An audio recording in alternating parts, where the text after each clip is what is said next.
Parents మెచ్చిన university సంకల్ Chand Patel university Gujarat.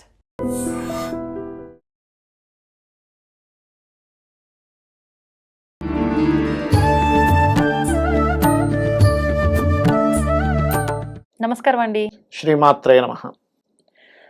చాలా వరకు అంటే నేను విన్నా, జాతకం మనం అడిగి, ఇప్పుడు నేనున్నాను ఉదాహరణకి, నేను ఏదన్నా నా మనసులో అడగాలనుకున్నది నేను అడిగాను అనుకోండి, మీరు నా జాతకం, వ్యక్తిగత జాతకం తెలియకపోయినా కూడా ప్రశ్నాశాస్త్ర పరంగా నేను వేసుకున్న దుస్తుల రంగును బట్టి మీరు జాతకాన్ని చెప్తారు అని చెప్పి, చాలా వరకు అది కరెక్ట్ గానే చెప్పారు అని చెప్పి చెప్పిన వాళ్ళు కూడా ఉన్నారు. అది నిజంగా సాధ్యపడుతుందంటారా? కొంతవరకు సాధ్యపడుతుందండి. అంటే ఎలా అంటే అది జెన్యూన్ గా అవతల వాళ్ళకి తెలుసుకోవాలని ఉండాలి. అమ్మవారి అనుగ్రహం అదేది అంటే అదొక శాస్త్రం. మనకి పరాశర పద్ధతిలో పరాశర మహర్షి ఏం చెప్తారంటే, వాళ్ళు వచ్చిన స్థితి, వాళ్ళు వేసుకున్న రంగు, అప్పుడున్నటువంటి నిమిత్తాలను తీసుకొని కూడా మీ జన్మజాతకానికి అప్లై చేయండి అని చెప్తాడు ప్రశ్నాశాస్త్రంగా. దాని పరంగా కూడా చెప్తారు. దీనిలో రకరకాలు ఉన్నాయి. ఇప్పుడు మీరు ఇలా కూర్చున్నారు, ఇలా చేతులు పెడితే ఒక ప్రిడిక్షన్, ఇట్లా తల కొక్కుంటూ ఉంటాడు కొంతమంది, లేకపోతే భుజం మీద ఇలా కొక్కుంటూ ఉంటాడు, లేకపోతే కొంతమంది ఇలా కాలు ఇలా ఆడిస్తూ ఉంటాడు, కాళ్ళని మాటిమాటికి ఇలా ఆలోచి, దానివల్ల కూడా కొన్ని ప్రిడిక్షన్స్ వస్తుంటాయి యాక్చువల్గా. అట్లా ఉంది. అంటే మీరు వేసుకున్న రంగుని బట్టి తీసుకొని దాని ఒక గ్రహానికి ఆపాదించి దాన్ని బట్టి సిచ్యువేషన్స్ కూడా ఉంటాయి. నాకు ఇప్పుడు ఒకటి గుర్తొచ్చిందండి, హ్యాండ్ రైటింగ్ ని బట్టి కూడా జాతకం చెప్పొచ్చు అని. ఇది మీరు నా విషయంలో సైకాలజీ, దాన్ని సైకాలజీ అంటారు. సైకాలజీ పరంగా హ్యాండ్ రైటింగ్ గ్రాఫాలజీ అంటారు దాన్ని. హ్యాండ్ రైటింగ్ బట్టి వాళ్ళ మనస్తత్వం చెప్పడం వేరు, మీరు ఇది చేయబోతున్నారని చెప్పడం వేరు. Predictions is different. మానసిక శాస్త్రవేత్త అంటే మీరు ఇలాంటి వాళ్ళు ఇవి తొందరగా హ్యాండ్ రైటింగ్ బట్టి ఎలా చెప్తారంటే, మీరు కొంచెం గాబరా మనిషి, లేకపోతే మీరు ప్రతిదీ ప్లానింగ్ గా చేస్తారు, లేకపోతే మీకు అప్ అండ్ డౌన్స్ చాలా ఎక్కువ, లేకపోతే మీరు ఎవరిని ట్రస్ట్ చేయరు, ఇలాంటివన్నీ చెప్తారు. అంటే మీ యొక్క తత్వాన్ని చెప్తారు గ్రాఫాలజీ పరంగా. ఇప్పుడు కచ్చిరి పిచ్చిగా రాసేస్తున్నారు అనుకోండి, అంతా మీకు అన్ని చిక్కుముళ్ళే అంటారు. నీట్గా రాస్తున్నారు, వాళ్ళు చాలా ప్లానెడ్, చాలా ఓపిక ఎక్కువ అని చెప్పొచ్చు. అట్లా కాకుండా అర్థం కానట్టుగా రాస్తున్నారు, అప్పుడేంటి మీరు ఎవరికి అర్థం కారు ఏంటండి అనొచ్చు. అంటే రకరకాల షేడ్స్ ఉంటాయని చెప్పొచ్చు. అట్లా స్ట్రైట్గా రాస్తున్నారు, మీరు ఎక్కడ బెండ్ అవరు అనొచ్చు. కొంచెం వాలుగా రాస్తున్నారు, కొంచెం అడ్జస్ట్ అవుతారని చెప్పి, కొంచెం కొమ్ములు దీర్ఘాలు ఎక్కువగా ఇస్తూ ఉంటారు. అది వేరు. అది తెలుగులో కొమ్ములు దీర్ఘాలు ఇచ్చేటప్పుడు ఏంటంటే వాళ్ళు ప్రతి విషయాన్ని కొంచెం లెంతీగా చూస్తున్నారని అర్థం. అట్లాగే ఇప్పుడు మనం ఏదైనా రాసేటప్పుడు కిందకి వెళ్తుంది అనుకోండి రైటింగ్, కొంచెం ఎక్కువ డౌన్ఫాల్ అవుతుంటుంది వాళ్ళకి. పైకి వెళ్తుంటే వాళ్ళ విజన్ అంతా కూడా పైకి తీసుకెళ్ళాలి. అలా రైటింగ్ బట్టి ఉంటుంది. వాళ్ళు వేసుకునే డ్రెస్ బట్టి ప్రొడిక్షన్ చెప్పడం వేరు, వాళ్ళకి ఇష్టమైన డ్రెస్ వేరు. కొంతమందికి నాకు ఇది చాలా ఫేవరెట్, బాగా ఇష్టం అంటుంటారు, బ్లాక్ బాగా ఇష్టపడతారు, బ్లూ బాగా ఇష్టపడడం వేరు, వాళ్ళకి ఏది కలిసి వస్తుందో వేరు. ఇక్కడ రెండు డిఫరెంట్ థింగ్స్. వాళ్ళు ఏమనుకుంటారంటే, నేను ఇష్టపడుతున్నాను కాబట్టి నాకు ఇది లక్కీ కలర్ అనుకుంటారు. అలా అవ్వదు. మీకు ఇది ఇష్టం అంతే. ఇప్పుడు చిన్నపిల్లడు ఉన్నాడు, వాడు స్కూల్కి వెళ్ళకపోవడం ఇష్టం, అలానే అది మంచిది అవ్వదుగా. ఆడుకోవడం ఇష్టం, ఇప్పుడు గేమ్స్ ఆడుకోవడం ఇష్టం, స్కూల్కి వెళ్ళకుండా ఇంట్లో ఉండడం ఇష్టం. వీడికి ఇది ఇష్టం కాబట్టి ఇది లక్కీ అవుతుందని ఎట్లా అంటాం? అంతే కదా, అనలేం కదా. వాడికి ఇష్టం కాకపోయినా అది మంచిది అనేది ఇంకోటి ఉంటుంది. పిల్లలు తల్లిదండ్రులు పంపిస్తారు, స్కూల్కి పంపిస్తారు, కాలేజీ పంపిస్తారు, అది వాడి లైఫ్కి ఇస్తుంది. అలాగే ఇష్టం is different, lucky colour is different, colour ని బట్టి ప్రిడిక్షన్ చెప్పడం ఈజ్ డిఫరెంట్. మూడు వేరు వేరు, కంప్లీట్ వేరు మూడు. ఇప్పుడు ఎవరైనా, ఇప్పుడు నేను అంటే నాకు జరిగిన అనుభవాలు చెప్తాను. నేను ఒకరోజు ఇట్లాగే శ్రీశైలం వెళ్ళినప్పుడు నా ఓల్డ్ క్లయింట్ ఎవరో కలిశారు. కలిసి, ఏమండి మీకు గుర్తున్నాం మేము, ఒకసారి మీతో జాతకం చేయించుకున్నాం అంటే, అవునమ్మా పలానా పేరు కదా, రైట్, మా అబ్బాయి మీరు చెప్పినట్టు విదేశాలకు వెళ్ళిపోయాడు, మా అమ్మాయి గురించి కూడా మిమ్మల్ని అడగాలి అని అక్కడ కూర్చుంది వాళ్ళ అమ్మాయి. అమ్మాయిని పిలిచారు. పిలుస్తూ చూస్తే బ్లూ కలర్ వేసుకుంది అమ్మాయి, డ్రెస్ శారీ లాంటిది కట్టుకుంది. ఈ అమ్మాయి విదేశాలకు వెళ్తుందంటే, వెళ్తుందండి కానీ కొంచెం హెల్త్ ఇష్యూ ఉంది అమ్మాయికి అన్న. అవునండి, హెల్త్ పరంగా ఇబ్బంది పడుతుంది, because of Saturn is the blue. అప్పుడున్నటువంటి సమయంలో, నేను మాట్లాడిన సమయంలో సాటర్న్కి ఆ హెల్త్ ఇష్యూ కారకత్వం వచ్చింది. అలాగే ఒక రోజు ఒక టెంపుల్లో లైన్లో నిలబడ్డప్పుడు ఒక ఆవిడ నన్ను గుర్తుపెట్టింది. చాలా మంది గుర్తుపడతారు, కామన్ అది విషయం, నన్ను ఏమన్నా అందరినీ గుర్తుపడతారు. అయితే చూసి, ఏమంటే మీతో ఒకసారి మా మరిది జాతకం చెప్పించుకోవాలి అన్నప్పుడు సరే ఓకే అని వాళ్ళ మదర్ని చూసి ఎక్కడ ఉన్నట్టు వెనక అతను ఉన్నాడు, రెడ్ కలర్ షర్ట్ వేసుకున్నాడు. ఆ రోజు ఉండే గ్రహస్థితిని బట్టి, ఆయన వేసుకునే డ్రెస్ కలర్ని బట్టి ఆయనకి బాడీ పెయిన్స్ ఉండాలి. అన్న ఏమంటే మీకు బాగా బాడీ పెయిన్స్ ఉంటాయంటే, అవును సార్ మొత్తం బాడీ పెయిన్స్ ఉన్నాయన్నారు. అట్లా ఒక్కొక్క దీన్ని బట్టి ఉంటుంది.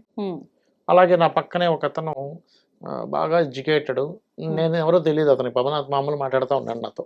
ఆ లైన్లో ఉంటారు 2-3 గంటల సేపు దైవ దర్శనంలో మాట్లాడుతూ ఉంటుంటే నేనేమన్నానంటే, మీరు ఎవరైనా అడిగితే నేను ఆస్ట్రాలజర్ అన్నాను.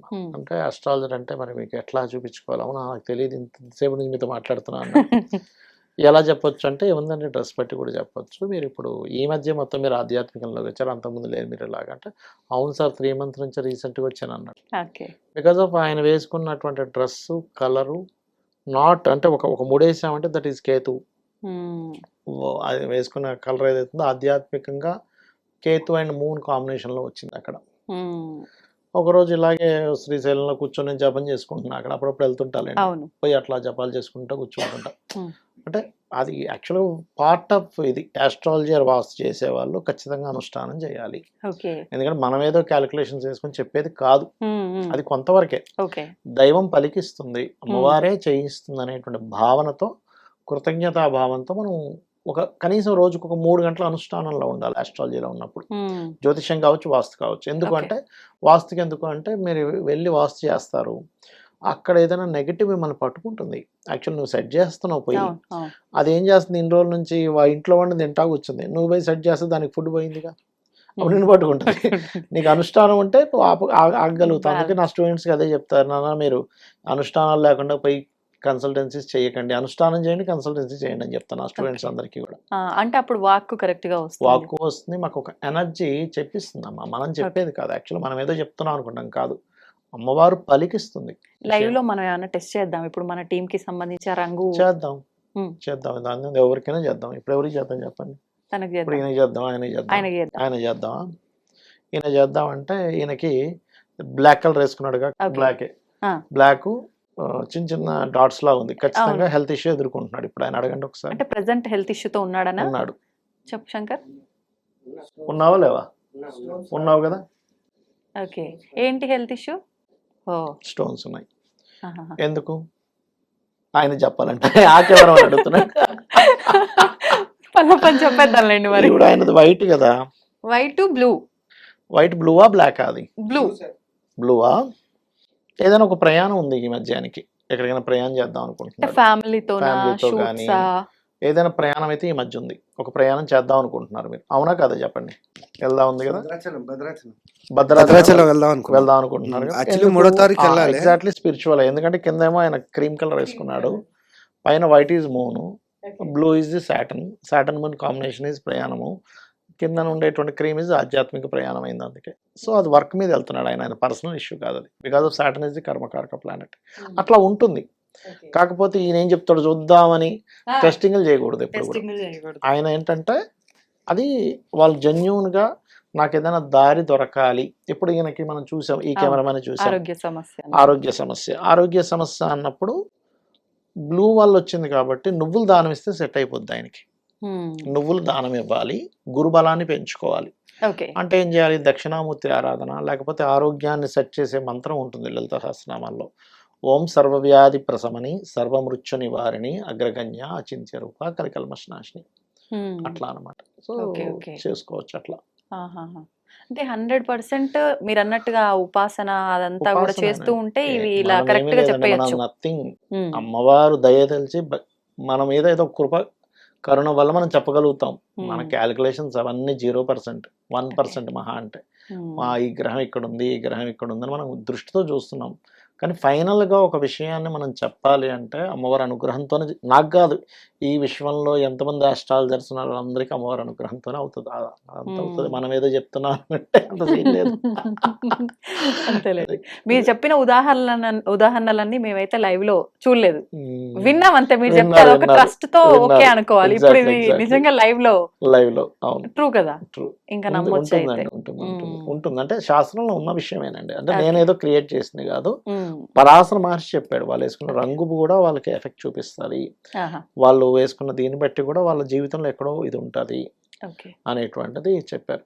ఒక 4 ఏళ్ల క్రితం 5-6 ఏళ్ల క్రితం ఒక స్టూడియోలో ఇలాగే కూర్చున్నప్పుడు జాతకం ఎలాగైనా చెప్పొచ్చు అన్నాక ఆయన ప్యాంట్ వేసుకుని మొత్తం చినిగిపోయిన ప్యాంట్లా ఉంటాయి సార్ అవును. వేసుకున్నాక నేను చూసాను, బాబు నీకు జాబ్ చేయడం ఇష్టం లేదు కానీ ఎందుకు చేస్తున్నావు అన్న. అవును సార్ కరెక్టే సార్ అన్నాడు. కానీ ఆ చినిగిన ప్యాంట్కి ఆ ప్యాషన్ ఏంటండి అంటే సంబంధం? ఆయన అడగాలని అప్పుడే ఉంటుందండి.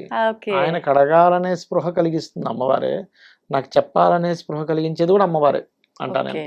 లేకపోతే ఆయన అడగడు, నేను చెప్పను. ఇప్పుడు కొన్నిసార్లు ఎదుటి వ్యక్తి అడగకుండానే వీళ్ళు ప్రిడిక్షన్ చెప్పేస్తూ ఉంటారు.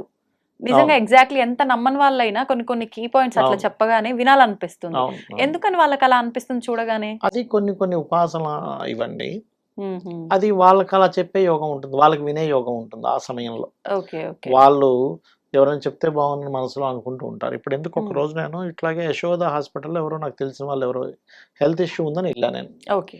వెళ్ళి లిఫ్ట్లో ఎక్కాను, పైకి వెళ్ళాను, వాళ్ళని మాట్లాడాను. 10 నిమిషాలు 20 నిమిషాలు ఉన్నాను. ఏం పర్లేదు మీరేం టెన్షన్ పడకండి అన్నాను. దిగుతుంటే ఒక ఆవిడ, అయ్యో సార్ మీరు ఒకసారి మా రూమ్కి వస్తారు. ఎవరమ్మా మీరు? నేను తెలుసా అంటే తెలియదు. కానీ ఎందుకు రమ్మంటున్నారు మీరంటే ఏమో తెలియదండి, ఒకసారి మీరు రాండి, మా నాన్నగారు హాస్పిటల్లో ఉన్నారు. ఇదేమిటి ఈవిడ అసలు ఎవరు అనుకుని సరే అని వెళ్ళి చూసా. పలానా దానాలు ఇవ్వండి అమ్మ సెట్ అయిపోతుంది. నేను ఎవరో మీకు తెలుసా అసలు అంటే నాకు తెలియదు సార్, ఎందుకో పిలిచాను మిమ్మల్ని అన్నది. ఇదేమిటి రా బాబు అనుకొని, లేదమ్మా నేను ఆస్ట్రాలజర్ని అంటే. అప్పుడు ఆమె చెప్తుంది ఏమనంటే 2 వారాల నుంచి హాస్పిటల్లో ఉన్నాడు ఆ ఫాదరు. అనుకుంటుందట మనసులో ఎవరినైనా సంప్రదించాలి, నాకు ఒక మార్గం చూపించింది భగవంతుని అనుకుంటుందట. అనుకుంటున్నందుకు నేను అదే సమయంలో వాళ్ళు నాకు ఎందుకు ఫోన్ చేయాలి, నేను హైటెక్ సిటీలో ఉన్నా. ఆ యశోదాలో హాస్పిటల్లో ఉన్న అతను నాకు ఫోన్ చేశాడు. సార్ ఎక్కడున్నారు సార్, నేను ఇట్లా నాకు ప్రాబ్లం అయింది, హై ఇది అయినందుకు నేను హాస్పిటల్లో జాయిన్ అయ్యి. అయ్యో ఇక్కడే ఉన్నాను, ఏమైంది అన్న అంటే ఇట్లా అయింది సార్ అన్నాడు. అంటే సరే ఎక్కడంటే ఇక్కడ యశోద, 5 నిమిషాల్లో వస్తున్నాగు, సర్కిల్ దగ్గర ఉన్నాను సార్, 5 మినిట్స్ అక్కడ నుంచి 5 to 10 minutes. టక్కని వెళ్ళాను, చూసాను, అయ్యో ఇట్లా అయిందా ఏంటి అంటే, లేదు సార్ మనకి ఇన్సూరెన్స్ ఉంది, నో ప్రాబ్లం అన్నీ చెప్పాడు. ఫైన్. వాళ్ళ అబ్బాయి ఉన్నాడు. దిగుతుంటే ఈ సంఘటన జరిగాక నాకేమనిపించిందంటే ఆయన పిలిచింది వీళ్ళ కోసం. ఆయన చెప్పింది ఏం లేదు, జస్ట్ నేను పరామర్శించి వచ్చేసాను. కానీ ఈమె కోసం పిలిపించారేమో అని నాకు అప్పుడు అర్థమైంది. ఓహో ఓకే, మనం అనుకుంటాము కానీ జగత్ రచన చేసినట్టు అమ్మవారికి తెలుసు ఎక్కడ ఏది ఎక్కడ ఎలా కలపాలో. సంబంధం లేని వ్యక్తితో కూడా మనకు అలా లింక్ చేసి ఏదో ఒక సమస్య నుంచి బయటపడేయడం, పరిష్కారం చేస్తుంది. అది మనం అనుకుంటామండి, మనం గొప్ప వాళ్ళని, ఏమి లేదు, ఆ పరమాత్మ నడిపిస్తా ఉంటాడు. అది తెలుసుకుంటూ మనం ఆనందించడమే. మంచైనా చెడైనా అంతే ఎగ్జాక్ట్లీ అది ఉంటుంది. ధన్యవాదాలండి. శ్రీమాత్రే నమః. And for more videos, Please subscribe to iDream. Please subscribe to iDream. Please subscribe iDream. And please subscribe to iDream. For more videos, subscribe to iDream. please like, share and subscribe to the channel. Congratulations, iDream. Subscribe to iDream. Subscribe to iDream. So subscribe to iDream Media. iDream team andarki huge congratulations. Please subscribe iDream Media. Please subscribe to iDream. Subscribe iDream. Please subscribe to iDream.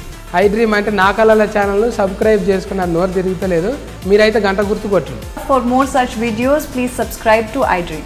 Subscribe to iDream. Please subscribe to iDream. Please subscribe iDream Media. Please do subscribe to iDream. Please subscribe to iDream Media. For best entertainment and information, please subscribe iDream. And don't forget to subscribe to iDream.